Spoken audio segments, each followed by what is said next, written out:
A fines del siglo XIX y principios del siglo XX, el Estado argentino imponía un modelo de nación que requería de un territorio consolidado. Un proceso similar se vivía en Chile y ambas naciones pusieron sus intereses a un tiempo en un mismo lugar: la Patagonia. La situación internacional atinente a la Argentina y a Chile a fines del siglo XIX era bastante tensa, debido a que había recelos mutuos y aspiraciones sobre el territorio patagónico. El estrecho de Magallanes, que estaba ocupado en parte por Chile desde 1843, y la Isla Grande de Tierra del Fuego. Si vos pensás que en 1833 Malvinas había sido tomado por los ingleses, hasta ese momento Argentina, y sigue siéndolo, gracias a Dios. Después, en 1843, Fuerte Bulnes en el estrecho de Magallanes. En realidad, la región, lo más patagónico y propio argentino, era Patagones-Viedma, que había sido fundada en 1779, y hasta 1865 era una pequeña aldea muy frecuentada, pero digamos era el final de la Argentina. Estos recelos mutuos generaron una serie de misiones diplomáticas, sobre todo de Chile a Argentina, una de ellas encabezada por Diego Barros Arana, que informa a su gobierno que la Argentina tenía pretensiones sobre la Patagonia y que iba a haber disputas por ese territorio. Bueno, el contexto histórico de la época en que se produce este conflicto se caracteriza fundamentalmente a nivel mundial, digamos, por muchas tensiones, también específicamente militares, ¿no? que surgen en Europa después de la guerra franco-prusiana en 1871 y que tiene que ver con un periodo que a nivel mundial se llama de la paz armada y que tuvo su repercusión concreta en la región y que no solamente implicó un aumento de armamento, y en particular en la Argentina y Chile de armamento naval, sino también un auge de los nacionalismos y de la conformación de la identidad nacional argentina y chilena y los estados nacionales que se consolidan hacia finales del siglo XIX, ¿no? Esto lleva a una serie de negociaciones que derivan en el Tratado de 1881. Un tratado que pretendía resolver estas disputas, pero finalmente no lo logró. Lo que sí estableció este tratado es que la cordillera de los Andes sería el límite natural y legal entre la Argentina y Chile. Pero hay una cláusula que complicó un poco este tratado debido a que se manifestaba en él que el límite pasaría por las más altas cumbres divisorias de aguas. En los Andes centrales, la divisoria de aguas y las altas cumbres coinciden. No hubo problemas hasta el paso de Pino Achado en Neuquén. Pero desde Neuquén hacia el sur, la línea orográfica o de más altas cumbres no coincide con la línea hidrográfica o Divortium Aquarum. En consecuencia, se produjo un litigio que trajo roces diplomáticos y amenazas de guerra.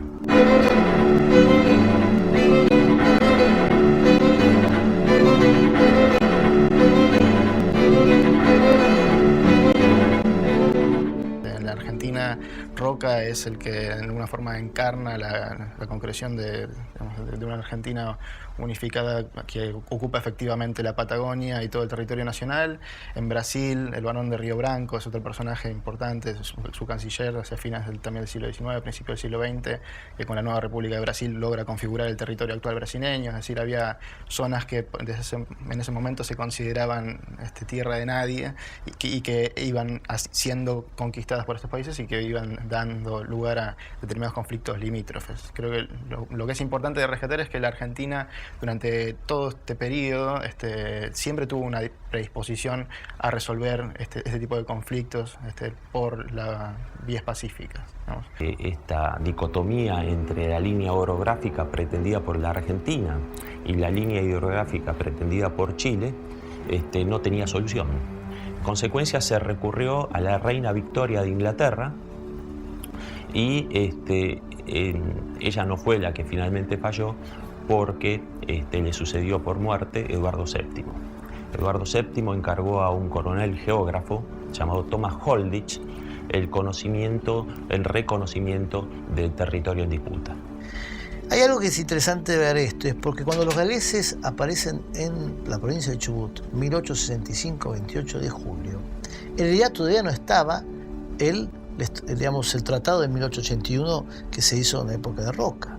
O sea que los galeses, en cierto modo, preceden, en cierto modo, lo que fue después la presencia del Estado argentino en toda la región.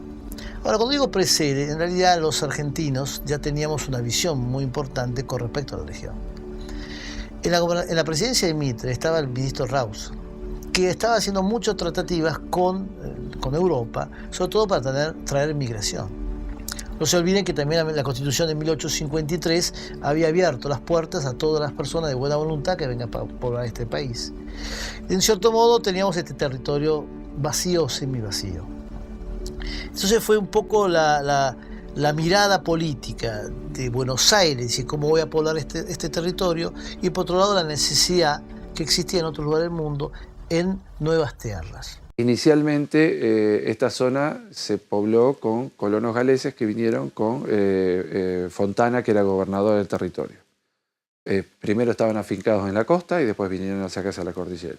También hay una población chilena que venía del otro lado de la cordillera, también había población, había de todo, también había mucho gringo, había también argentino, que lentamente van poblando. Pero lógicamente lo central de esto acá fue la colonización galesa. 1885, y empieza un poco lo que dijo en un momento el profesor David Pellicer, que Argentina y Chile las cosas no estaban tan cómodas, sobre todo las apetencias territoriales. Entonces hay 5 lugares en la cordillera patagónica en los cuales hubo problemas en que no coincidía la alta cumbre con la divisoria de aguas. Entonces uno de esos lugares fue esta zona.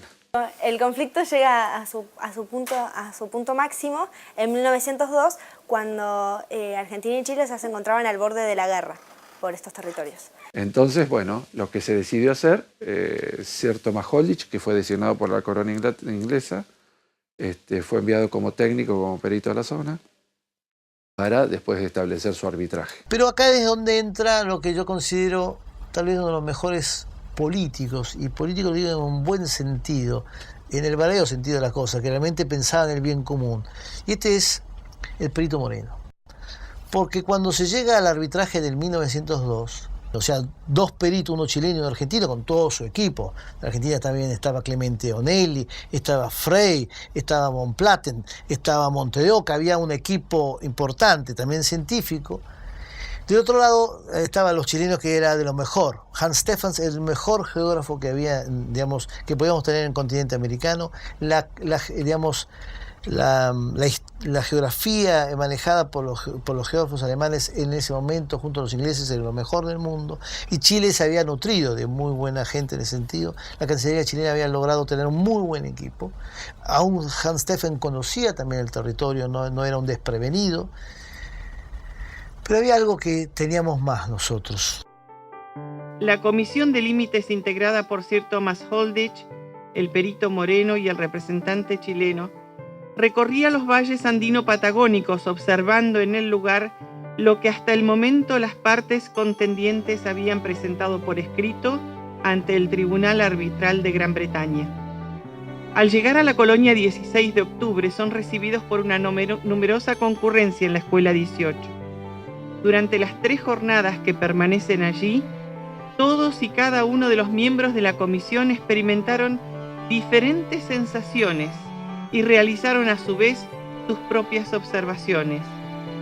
Pero la impresión que dejó en los comisionados este grupo de familias campesinas, manifestándose a través de cantos, poemas e himnos, y su explícita determinación a favor de la soberanía argentina sobre sus tierras, fue la que sin lugar a dudas contribuyó al proceso de paz que tanto deseaban los pueblos de ambos países.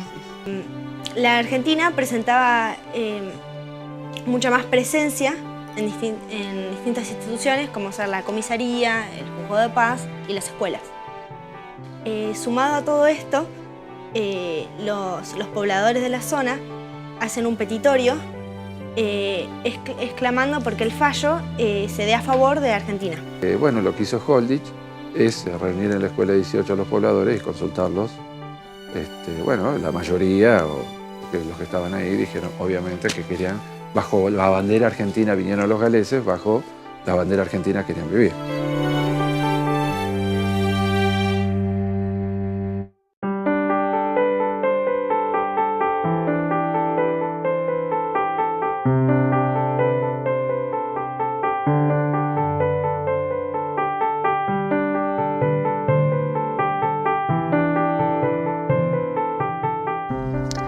Perito Moreno tiene en esta zona una importancia enorme.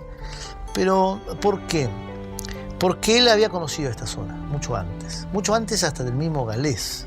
¿Por qué? Porque ustedes saben bien, en sus libros, en sus viajes, había conocido de lo que hoy es el lago argentino hasta la cordillera, lo que hoy es Bariloche. Había conocido también, había subido el río, no solo el río Limay, el río Negro, el río Limay, el río Neuquén, el río Santa Cruz. O sea, tenía mucha experiencia visual de territorio Conejo. Si bien es cierto que por la presencia mayoritaria de los galeses, esto pasó a ser, se consagró como argentino, hay que tener en cuenta que Holditch, junto con el perito Moreno y el representante de Chile, Stefan, venían desde el lago Mascardi para acá avanzando a caballo, y Holditch, en la medida en que encontraba algún poblador, y en la medida en que podía hablar con él, le iba preguntando, le iba sondeando su opinión, qué es lo que le parecía. Es decir, no mostraba en ningún momento su inclinación a favor de lo que después sería su laudo, de ninguna manera. Él iba preguntando, iba juntando datos, y los anotaba en una libreta que no mostraba a nadie. Nadie supo del contenido de esa libreta. Una vez que cuando él a la tardecita o a la noche se apartaba y anotaba en su libreta sus impresiones. Así fue avanzando hasta llegar acá, donde encontró un asentamiento de galeses mayoritariamente. Habían aborígenes y habían algunos que no eran galeses, no eran descendientes de galeses, hay que tenerlo en cuenta. Que también tienen el mérito de haber creado en Holditch el convencimiento de lo que después fue su informe ante la corona. Entonces, lo que escribió, y esto es cierto porque lo dicen libros, que lo que escribió Holditch en su informe era que los habitantes de esta zona, y los galeses especialmente, tenían la convicción de ser argentinos. Ellos, cuando vino Perito Moreno acá, pusieron una bandera en la escuela. La escuela no es esta, sino es una que está de acá a 1000 metros, que fue después destruida. Y bueno, ellos defendieron ser argentinos. Y después, gran parte del territorio, más de 42.000 kilómetros cuadrados, quedaron para Argentina, los valles fértiles quedaron para Argentina. Así que nosotros tenemos que revalorizar esa actitud de esa gente que defendió este territorio. El episodio tiene la importancia de que se resolvió por la vía pacífica un acontecimiento que estaba ahí a un tris de ser resuelto por las armas, evidentemente. Y además, el criterio que privó fue el que, es decir, por sobre el criterio firme, bastante firme de los chilenos, privó esta interpretación, obra de Moreno, del clima que creó Moreno en Holditch. Perito había trabajado mucho en Inglaterra sobre todo haciendo ver que la Argentina era argentina, que los argentinos eran otra cosa, que había una actitud más pacifista del argentino. El Perito era un comunicador de lo que era ese lugar. O sea, la gente que fue allá ya tenía como apalabrada, charlada, el Perito Moreno había hecho su parte. Y cuando se encuentran en territorio, es la otra parte. Casi no tuvo que hablar. Hablaban los pobladores por él. Porque algo inteligente hizo el Perito. Perito, en cierto modo, manejaba el camino, el sendero que esta expedición había que hacer. ¿Y qué se encontraba? Que todo el mundo lo conocía. O sea, vos conocés porque vos estás. Y entonces es lo fascinante de Perito. Digamos, es lo que diríamos hoy un militante político de territorio, que está en el territorio. Entonces cuando se encontraba en la expedición con uno, con otro poblador, ¿qué podían decir? ¿Qué podían decir otra cosa si no era Argentina? Se lo transmitían con toda la objetividad. Y él no tenía que hacer nada. Él se quedaba como casi quieto. Dejaba que lo que había construido 20 años atrás se plasmara en estos días. Moreno, aparte de ser el excelente geógrafo, era muy hábil como político también. Entonces, una de las maneras de congraciarse con Holditch fue la de grabar, digamos, para la posteridad la visita del coronel en este lugar, el corolario de lo que fue el plebiscito o consulta que se hizo el 30 en la escuela 18. Y el recorrido, que fue llegando hasta lo que se conoce por cerca del río Corinto, donde se conoce la escuela 18, lo recibió una familia galesa, Martin Underwood, que en un 30 de abril hace un gran asado, que lo que puede ser un gran asado, donde invitaba a toda la gente a recibir, imagínate un poco. En el campo hoy pasa que cuando viene gente, la gente se entusiasma, cuando viene gente vecino, cuando gente importante vienen los vecinos. Y acá realmente la vecindad se acercó a lo que era algo raro, ¿no? Esto había que ver si esto era argentino o era chileno. Y ahí es donde también se ve otro trabajo, ¿no? De escuela. La escuela Benjamín Zorrilla, la escuela 18. Eran escuelas hechas por el Estado Nacional, por supuesto con gran aporte privado. Cuando digo privado me refiero a los pobladores de ahí, ¿no? Pero la gente también tenía esa idea de esa tierra, cuán era válida si pasaba a otro territorio, si fuera Chile, Argentina. Entonces había todo un trabajo, llamémoslo político, de base que había hecho el perito, como diciendo, muchachos, si esto es de Argentina, quédense tranquilos, esto es Argentina. El tema de la Patagonia, creo que desde el punto de vista de Buenos Aires era radicalmente diferente a como se ve ahora. Las poblaciones que en ese momento comenzaron a ocupar la Patagonia eran vistas fundamentalmente como poblaciones extranjeras y que de a poco se iban asumiendo dentro de una identidad argentina que veía en ese momento a todo ese territorio austral como un territorio no ocupado, ¿no? Y como en última instancia un aporte a la ocupación de ese territorio, pero no necesariamente conformado por población criolla, llamémosle, ¿no? De hecho, había una visión en la época del inmigrante que no era, digamos, particularmente encomiástica, digamos. Había leyes que se fueron produciendo durante la segunda presidencia de Roca y más adelante también durante el periodo conservador que castigaban particularmente la actividad política de determinados inmigrantes que se volcaban generalmente hacia partidos políticos que estaban en contra del sistema imperante. Con lo cual, la ocupación extranjera de la Patagonia, en alguna medida, y la voluntad de esta gente de declararse argentinos y, digamos, tomar, en el caso puntual de este fallo, posición con el gobierno argentino, nos contribuyó de alguna forma a asumir esas poblaciones y a generar una patria más en la Patagonia argentina.